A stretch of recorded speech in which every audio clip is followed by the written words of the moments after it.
This is how Ice and Fire has kind of now become Star Wars, or Marvel for that matter. I said this to you like last year, how we're essentially becoming slowly the Marvel and Star Wars fandom with how ridiculous things have become. Because it seems like every other time, like, House of the Dragon Season 1, bro, we are so back. Season 2, man, it's over. It's so over. Night of the Seven Kingdoms, dude, we are so back.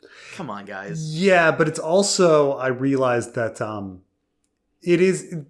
they do have to keep kicking it up a notch.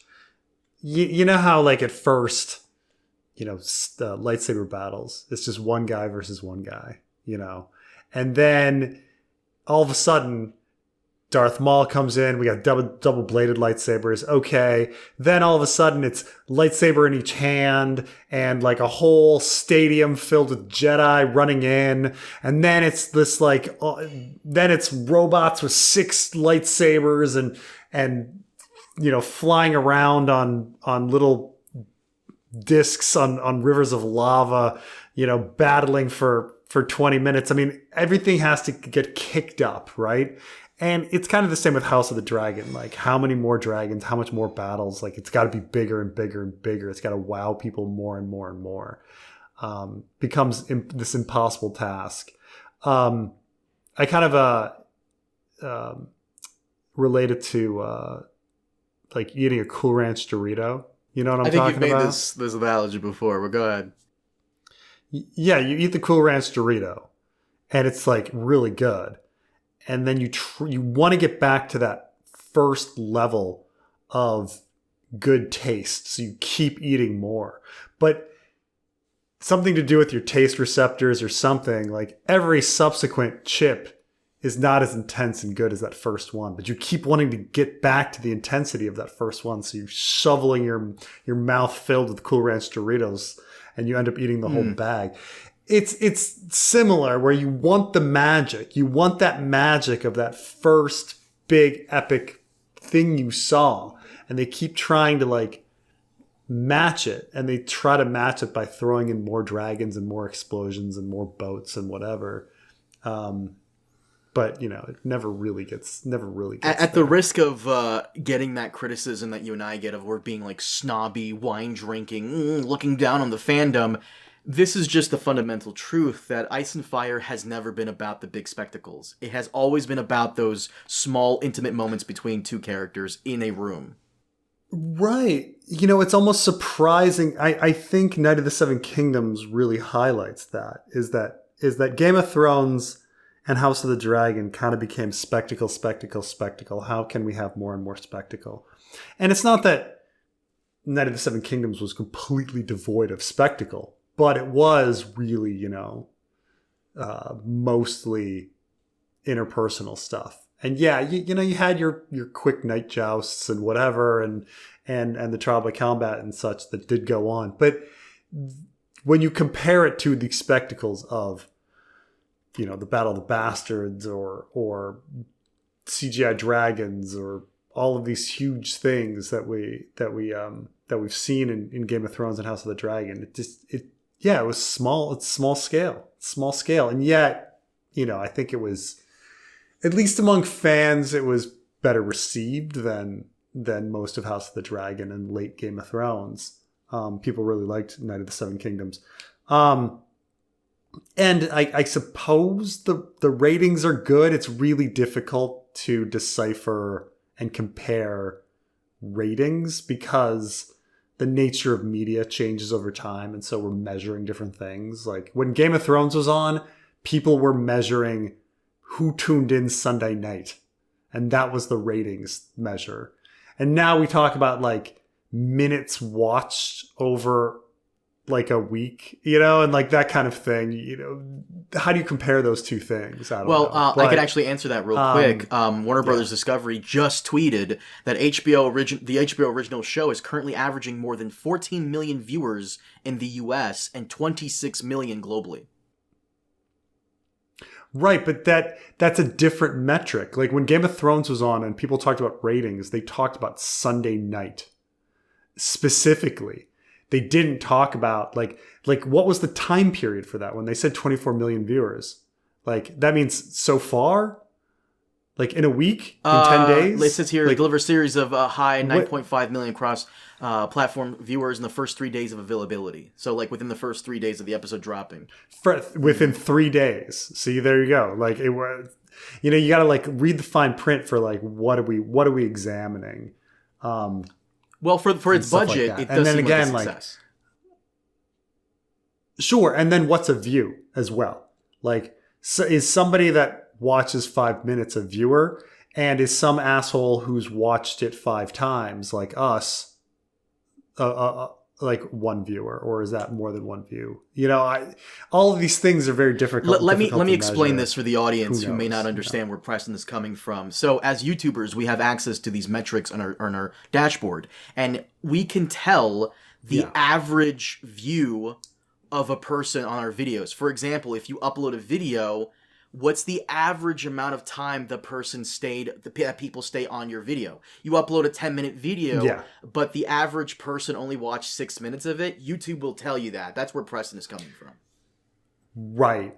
Yeah, I mean, and these are very different metrics because it has to do with, and the thing is also like as YouTubers, our income streams and that work differently than HBO. HBO is dealing with subscriptions. They actually kind of don't care how long somebody watches as long as they've subscribed. While how long somebody watches our videos is important. What's interesting actually about Carmine and me is that compared to other YouTubers, and we talk to other YouTubers, we have insanely dedicated viewers. Like when they click on a video, for the most part, the average person watches about half of our video, which is incredibly high. Most people have like 10%, which means that like when you get to have like the average viewer watch half, that means like essentially half your viewers are watching the whole thing and maybe half the viewers are cutting out, you know, like, but that's insanely high compared to most YouTubers who get like, you know, 10% of the video is watched. You know, it's very, very kind of funny, interesting stuff. But that's not neither here nor there. That's a random thing. The other thing is that Night of the Seven Kingdoms wrapped up. And couple things to talk about with that. First and foremost, I saw your review video. Yeah. But I also saw you in the comments of your own video. Mm-hmm. I gotta laugh. Did you see my reply on your comment? Where you told the guy it was some long one. I didn't really understand it actually. So this guy was trying to get on Preston's case about like, you know, the guy's not wrong, right? So he said here, the entire premise of the story is expressing the immortality of the aristocratic system that allows for princes to commit injustice against the poor with impunity. Here's the thing. He's not wrong about the show. He's not wrong that is a theme. No, he's not wrong about the show. Oh, about the show. Right. Because in the television show, the Targaryen dynasty dying and not having as much power is more front and center than it is in the book, if at all in the book. Oh, absolutely. Yeah. If that's even a theme in the book. Right. Yeah. What I think is kind of funny is that the themes of the Hedge Knight are not exactly hidden. They're not that deep. They're pretty overt. And so when it sometimes like for the most part when I say okay, these are the themes of the Hedge Knight, you know, it's about like free will and man's ability to change and the class struggle and the ability to rise, you know, the lower class to rise economically. Like, you know, 99% of people are like, yeah, that's what I read too. It's pretty fucking clear. But what's funny is when like the 1% is like, I don't know what you're talking about. I read the story and I didn't see that at all. And you're like, what the? It wasn't subtle. Like, it's not subtle. Like, so this is where the Hedge Knight is a great fucking story, but it's also not a subtle story. It's not a subtle story. I mean, there might be tiny little conspiratorial things that George likes to throw in there that might be subtle. I don't know, that are mysteries that people can debate. For you know, for instance, like, did Maekar kill Baelor? You know, that I would say that's subtle or maybe not there. You know, we can debate it, but like the class struggle stuff and the fate and free will stuff, that's not subtle. It's pretty overt. But like the characters literally fucking say the quotes like multiple times in the story, but whatever. Well, the show is, this is where you and I separate, kinda. So I would agree with you for the source material, but the show is fundamentally different. And Ira Parker went out of his way to push that. I completely agree that the show is fundamentally different. I think, and here's the thing is when people like, when I bring up these like, criticisms, I like the show. I don't think the show is a very good adaptation thematically. It is a good show in and of itself. It's great in and of itself. It's doing its own thing. I don't think it's actually a very good adaptation because the themes are not adapted. But I think it's a good show independent of that. Like the flashback to Dunk's life, I liked all of that. I liked the flashbacks with Sir Arlan. There's really some beautiful stuff there about, they completely invented Dunk's hang up about his mother and like what it mean and the whether that makes you a big fighter and what and things like that. That's completely show only stuff. I thought it worked great. There's a lot of things that Ira Parker did by himself, the showrunners and writers did by themselves, independent of George, that I really liked. But they're not adaptations of George's work. So it's I just think they're two fundamentally different things that are both good. That's what I believe. He's been awfully fucking quiet. Like he was blogging way more about House of the Dragon season 2, the first half, than he was about Night of the Seven. And I don't think there's any like tours or any conventions on the docket for him. So he has been mysteriously quiet. I will say, I think you wonder if George really likes it or not. He fucking constantly complains about them changing the source material. And while Ira Parker didn't really change the source material that much, there are some changes. Event-wise, yeah, right. There are some. Yeah. Yeah. I mean, the big one is, of course, like not getting permission from Maekar. That's a pretty fucking big change, like event-wise. Like one of the things I think, like I've said, it's almost kind of amazing that a lot of the events are the same, but they're viewed completely differently because of extra added scenes.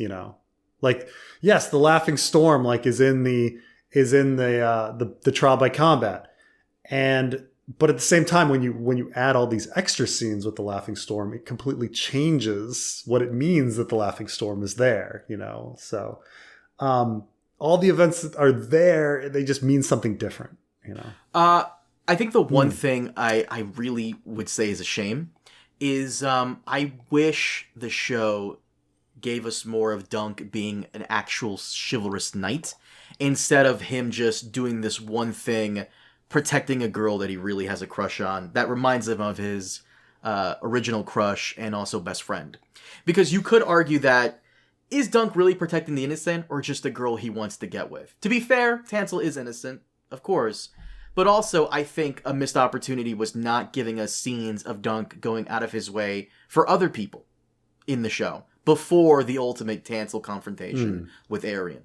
I think that's a missed opportunity. I really wish they did that. Just having him go around the campgrounds, just helping people randomly. Maybe he sees one of the sex workers and she's being bullied by a guy and, he steps in. I remember as a kid, there used to be this game store that we went to. It was kind of a game store / restaurant thing. And the main owner, this guy, Laughing John, big guy, as big as you, but like fucking huge. And he would always tell a lot of the women in the store, he would always say, ladies, whenever you're leaving, or if you're in the store, if you feel uncomfortable, or you need me to walk you out, or wait with you outside to get a cab, or get in your car, I will do that. And he did. This is the guy who used his masculinity to go out of his way for others. I kind of wish we saw Dunk doing that. I kind of wish we saw Dunk go out of his way to maybe help a guy who's being bullied or help a woman who is having an issue with one of the soldiers or whatever. No, but all he really does is help this one person this one time. I just wish we saw more of him being the example of a chivalrous knight. I'm trying to think. The thing is, I mean, he does take egg in, you know, and he's thinking directly that like helping this kid out because he needs a squire like Sir Arlan.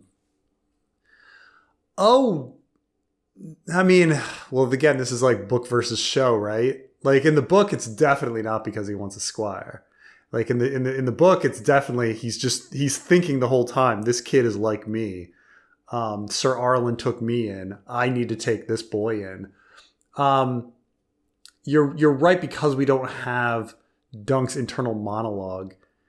You could perceive it in the show as self-interested. Like, oh, this kid's keeping me company. I need a squire. Stuff like I'm that. sure it's the same. I'm sure it's the same thing too. Like he's taking Egg in because Egg is an orphan, you know, and that's kind of what I'm sure it's the very same thing. But also, he does need a squire. Is that a chivalrous thing to do? Sure, but also, I wanted to see more of him doing other chivalrous things. But that's the other thing, is that it's, you know, George always criticizes chivalry as a concept too. Like chivalry almost is the fake doing good action, you know, the fake protecting people, that kind of aspect of things, you know, the fact that all of these people think, you know, defending Gwyn in a contest is chivalry, and it's like, well, though the joust it's play, that's fake. That's you're not defending anyone, you know. Even though that's the whole point of the tourney, right? Is chivalry, that they're all defending the birthday girl's honor, and they're going to defend her through the joust, you know. And you're supposed to be mocked because that's not real. That's not real protecting people. That's not real courage. Real courage is what Dunk does with Tansel, you know. But right, but you know, again, he has a crush on Tansel, and you could also say that like him rescuing Tansel, kind of also rescuing in a way his girlfriend from the past, who he probably feels like he failed to save her, and maybe this is a way to make amends. Yeah, that is an interesting. I wish they would have paralleled things a little more, because you're right that and things go so fast in the flashback, but had Dunk hesitated more, or if there was a clear hesitation, I mean, you can read in that, oh, okay, Dunk felt like he hesitated and he didn't protect his girlfriend, and therefore she died, and that's going to be a different situation from Tansel.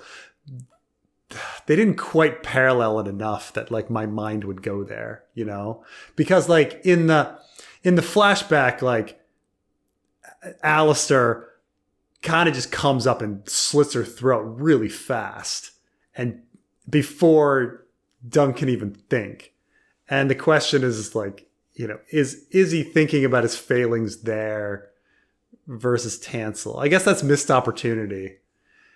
I mean, you could certainly read into it if you wanted, but I don't know. I don't know how intentional it was. The other thing that you were complaining about is Ira Parker and how he decided to end season 1.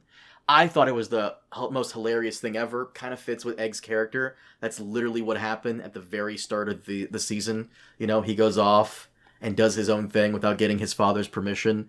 You know, it's like poetry, it rhymes, like, sure, whatever. We got an answer to that. They will address this. It will be addressed, like, one of the very first things they do for season 2. Yeah, but so years ago, I used to direct this when I was in college. I used to direct this improv troupe, and improv is tricky. There's a lot of rules to improv. When people are on stage, like they're operating by all of these different weird like rules to make things funny, to have teamwork and things like that. So like, and the thing is there are things you can do on stage that get a quick laugh for you right there, but end up screwing the scene and screwing all the other characters and making them look dumb. And so like there are definitely like selfish improv people and there are team players and stuff like that. So like, for example, like let's say one character like establishes that there's a door and is pretending to go through a door. And then the next actor comes in and forgets that the first character established a door and just walks in. And then some guy goes, "Oh man, you just walked through the door, or you just knocked down the door. Crazy." The audience is going to laugh because yes, the person did like, you know, a door was established and another person just walked through it. What an idiot. He just called out that the actors are idiots. Everybody laughs. The audience laughs. But now the other characters look stupid. The other actors look stupid. The suspension of disbelief has been shattered. Everybody's reminded like, oh, I'm in a play. I'm not in this scene. And so there's what I'm trying to say, long and short of it, is there are short-term things you can do for a laugh. But you also have to think about the long-term consequences. So like, yes, look, that scene was funny. It was fucking funny. Okay. Him being like, where the fuck is Egg? Everyone was expecting, like we were told, Egg told us that he had his dad's permission, and then it turns out he didn't, just like before. And it's like, oh, this again. We're, you know, like, it's funny. But at the same time, like, it also makes all the fucking scenes not make any sense, and it destroys like Makar's like growth as a character, and it destroys themes and stuff like that. It was a funny joke. You got the laugh, but there was a cost. There was a cost. Well, I'm about to really piss you off right now because Ira Parker, Ira Parker is doing that one thing that the showrunners for Rings of Power did. So we all, in fantasy, elves always have like that long, beautiful shampoo commercial hair, right? But the elves in Rings of Power, they have short hair. And when asked about this, the showrunners for Rings of Power has said, show me where Tolkien wrote that all elves have that long hair from the Peter Jackson films. Okay, sure. But like, it's kind of sure. So I'm going to send this to you here. This is Ira Parker's answer to about like that whole final scene. Ira Parker, and I'll read it out to the audience. Ira Parker said, "We've tried a bunch of different versions for season 2, big and small, on how to answer that whole thing about Egg leaving without Makar's permission. It's not actually even determined yet where we're going to land on that. It will come back up again. It was initially meant to be just a bit of a joke, but then people started telling me afterwards, no, it's a huge cliffhanger, man. You have to go and address this." And I was like, oh, okay, yeah, I suppose. I don't want it to distract from the main story that we're telling in season 2. That is the only goal. We don't want to create an alternate timeline. In the book, it felt fair game to me because it actually never explicitly drawn that Makar says, okay, my son can go squire for you. They're talking about it, and Dunk makes a good point, but then Makar just walks off, and a few moments later, Egg shows up. Maybe Egg was just hiding in the bushes. Maybe Egg followed his father there, and his father was going back to the castle to say, let's get the fuck out of here. And then Egg is like, hey, sir, I'm allowed to come with you. It created a little gap there. It was ambiguous enough that we didn't feel like we were contradicting anything that had been written down. Doesn't fucking understand. I mean, he doesn't understand the story, but it's fine. Look, the thing is, he's got a lot of bits of truth in there. It's true that Makar leaves, and he never gives the express permission. And then when Egg reveals it, you have to go back and figure out what Makar was doing and what Makar was thinking and things like that. What his silence meant. You know, you reinterpret the scene, but like, it completely makes sense that Makar, like everything else in the conversation, leads up to Makar giving up Egg and saying it's okay.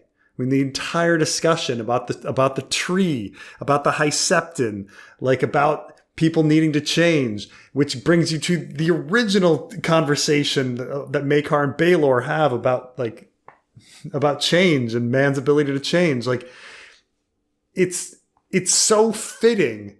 It's so fitting to the story that Makar would do that. That Makar would in the end be like, fine, you know, I'm doing this so Egg can change. That's Makar's character. That's the whole thing. It's so fundamental to who Makar is. But I mean, Ira Parker, like I said, but the thing is, Ira Parker does admit it, that he led with the joke. He had the joke. He wasn't really thinking about it. And he's like, well, technically I can get away with it. He wanted the laugh more than anything else, which fine. He's an entertainer first, his job is to make this entertaining. You laughed your ass off. You loved the scene. I thought it was great. So who am I to say that like Ira Parker made a mistake? But I'm saying that Ira Parker made a mistake in translating the themes of Night of the Seven Kingdoms over. I don't necessarily think he made a mistake in making an entertaining show in and of itself. You seem to have loved it. Probably a lot of other people probably loved it. It's a funny joke, but it does have consequences. It does ruin all the shit. Like I say, I think Makar in general as a character was done very dirty by the show, and like I think the translation of Makar is the worst aspect in my opinion of what's going on from when you take. I kind of like Makar more in the show because he feels like more like a real person. Whereas Makar is first of all, book Makar is a much bigger asshole than show Makar. Show Makar seems like a loving, conflicted, troubled dad. Yes. Which contradicts the whole like Daron being like, well, they'll make a man of egg if he stays, and like implying that Makar is a horrible human being when actually almost like Makar keeps doing loving actions. He tries to save Aryan, in the trial by combat. He like holds Egg while he weeps over his like coming insanity. He like is near tears with Dunk saying he's my last son. This is all added stuff that like, wow, like Makar really loves his children, he's a different, more relatable human being in the show. Absolutely. In the book, he's a dickhead and he has a thematic purpose, like a lot of people are like, isn't the show more realistic? Because who would actually in real life allow a prince to walk off with some guy you've known for like 3 days to be squired? Sure. That's a good point. I mean, people in the past did a lot more risk taking. I mean, what I got away with like as a little kid, where you were just allowed to wander. Yeah, he's same here. Yeah. I mean, you can't do that anymore, but. Stay out until the street lights come on. Yeah. I want to give Ira Parker this much because in his AMA, which I think was a huge mistake doing it around episode 4 instead of when the show ended, he did say, and I'll send it to you here, in regards to them not having a knight who remember his vows, he did answer that. And I actually quite like this answer. He said here, honestly, it was a mistake on my part. Not my first, not my last on the show. That scene was in the script at one point, then fell out. I agree that a knight who remembered his vows is the soul of this story, but I think it's still very much at the core of the show, even if I stupidly left out the scene. It may not be said explicitly, but Dunk's actions remain the same. I don't agree that a knight who remembers his vows is the soul, considering that he's not a knight. I mean, and the show has made it pretty explicit that Dunk is not a knight. I mean, he answered that as well, but to this, I don't know if I agree, because I really wish they would have kept that in there. Because this, we've already discussed this before. I said it in my review. Yeah. The small folk are just such douchebags to him for no reason. Like, even in George's story, they're not as bad as they were in Night of the Seven show. However, I gotta give him props for actually admitting that he made a mistake. I think that's more than Dave and Dan ever did. Oh, sure. Ira Parker, I mean, the fact that he's done so many interviews and he's done an AMA and he's definitely at this point much more of the people. Like he's definitely like trying to see what the fans like. He's still insecure about his work. He's looking for feedback. We'll see if he eventually gets a big head. But you see him talk. He's at this point he's a pretty humble guy. we will see if he stays that way. But because after this, all the positive reviews and everything coming, we'll see what happens. But yeah, I mean, he's been taking so many interviews and be talking to so many people, and yeah, it's interesting. But yeah, he says he made a mistake. Yeah, good on him. It's more than Dave and Dan have ever done. In regards to Dunk not being a knight, he says here, there's no confirmation one way or another coming out of that scene. That's exactly how Mr. R.R. Martin requested it. It remains ambiguous and people can decide for themselves. It's a beautifully, look, his and this is me giving Ira Parker props for what he's doing by himself. Like the flashback with Arlan at the tree. That's all them by themselves. I mean, the penny tree thing, I imagine they came up with that on their own and all of that. It's a great origin for the pennies on the penny tree. And the fact that you're not sure if he dies and that's a ghost, or he dies and wakes up and has another 15 minutes. Because you hear the storm coming in. They're at the same tree that he's buried at, right? And you hear the storm coming in, and we know at the beginning of the show it's raining. So we know that it's coming. You've got whatever, something like 30 minutes to an hour between that scene and Dunk burying Sir Arlan. So is it possible that he woke up, snapped out of it, and then was like, yeah, I'll knight you? Maybe, sure, but doubtful.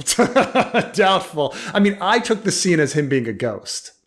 I took the scene because you see his ghost later. I took the scene as he died, and that's Dunk finishing the story. And that's Ira Parker finishing the story. That's how I took the scene. That's how you took it. Well, that's better than how other people took it. Because I keep seeing one thing pop up, that Ira Parker was making a slight dig at George when Sir Arlan says, a true knight always finishes a story. Of course he is. Of course he is. And he's also, I think he's also arrogantly saying, I'm going to finish your story for you. I don't know if I would go that far, because it seems like in every fucking interview, Ira Parker truly likes George, respects him a lot. I think he loves George. You think it's a subtle dig? I think it's a subtle dig. I don't want to go that far. I think the heavy focus on tradition, which is certainly not that heavy in the short story, but there's a heavy focus on the tradition that sons learn from their father and pass on. Because keep in mind, in the source material, the idea is how can people change, and how can you influence other people's changing? Well, tradition isn't really about change, right? Tradition is about continuing on something and not changing, right? So, A Knight of the Seven Kingdoms, the show actually kind of has a very different message from Hedge Knight the book. Hedge Knight the book is about breaking tradition. Can man change? Well, this is about passing down Sir Arlan's honor, and can he pass that down to Egg? Not that that isn't in the short story in some respect. Dunk definitely thinks about paying forward the kindness that Sir Arlan gave to him. But this whole what we remember of our father and continuing the traditions and the stories and things like that. It's heavier in the show. And so when he's talking about continuing on a tradition, Ira Parker's the one that's continuing on the tradition. Well, here's the thing. I don't want that to be true, because it just sounds unnecessarily mean. I know, people love to say that you and I are mean to George. Not true. We've expressed frustration with him not finishing certain things. Sure, everyone has. But that seems like it's unnecessarily mean-spirited. I think it's a fun. Keep in mind, Ira Parker, we keep wanting to quote like George Lucas. This is the funniest showrunner that we've had. You know, like he's done like this. George R. Binks is the funniest character that we've had. Ira Parker is the funniest showrunner that we've had. Okay, he's very, very focused on humor, and he takes risks with humor. Some of his jokes land, and some of his jokes don't. I laughed my ass off at the Donald of Duskendale joke. I just thought that was so fucking funny, and you laughed your ass off at the ending joke, right? You know, there's a lot. At the same time, like, I didn't care about the fucking dicks and the farts and shit like that. But like Ira Parker, he takes some risks, and he makes, you know, the jokes are in there. You know, Egg talking about his pubes. You know, like the jokes are in there. But sometimes they land and sometimes they don't. But I think that's one of those jokes. A true knight finishes his story. Like, come on. I just don't want to think that Ira Parker is being mean-spirited about it, which he probably wasn't. Why would you put in the line, a true knight always finishes his story? Either you are completely tactless and dumb and not thinking about the fact that, like, A Song of Ice and Fire is not finished and George has been having anxiety over it for over a decade. And you just threw it in thoughtlessly, or you did it intentionally. So it's like one of the two, right?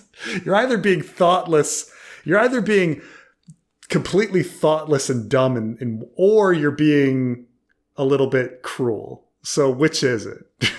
So would you like him to be thoughtless, or would you like him to be cruel? Look, I get what you're saying. I just don't want another toxic butterfly situation, especially when a good chunk, actually not even a good chunk, majority of the fandom have all agreed that Knight of the Seven Kingdoms was a banger and we want more of it. Ira Parker did a pretty good job. I don't want George crashing out randomly out of nowhere because, you know, he had nitpicks here and there. Before we wrap this up, I wanted to say, and I've said this before, I'll say it again here, we were wrong about how mostly the casual audience would perceive Night of the Seven, because we knew book fans would like it. Right. You know, it's tough to fuck up a George story when you're adapting it almost 1-to-1. Game of Thrones season 1 pretty much did that 1-to-1. Even some of the original stuff everybody loves and still talks about to this day, myself included. Mm-hmm. Night of the Seven had some of its original stuff too. Some of it was fucking great. Some of it sucked. But for the most part, it is a smash hit. And it's well-deserved. But we were wrong about how much they would like it, and so was George. George was wrong about how much they liked it. In fact, I remember him basically saying, either it was a blog post of his or a Hollywood Reporter article, some article maybe, where he was like, why don't you just do a Dance of Dragons spinoff? It's got politics and dragons. People love that stuff. He wasn't so sure that the casual audience would be into this smaller, low-stakes story, and he was wrong. And we were wrong as well, and I think it's important to point that out. Maybe I'm being a little too harsh on all of us, because maybe it's less that we were wrong, but more blindsided, because again, the tried and true formula for Game of Thrones is dragons and politics, and this has none of that, and people still liked it. So... Right, and again, it's really hard for me to translate the ratings numbers, but everyone... Generally speaking, the articles seem to claim that they're good. Like, obviously not House of the Dragon numbers, but the show is cheaper than House of the Dragon. And so it maybe it's does just as well. I know that it's currently the top show on HBO, and that's a big deal considering that also The Pit is on, right? So like, yeah, so if being number one is still, you know, you're number one. You're number one. I think I speak for a lot of people when I say we needed this win in this fandom. We did. 2025, I would argue, was one of the worst years for this series ever since it began in the 90s.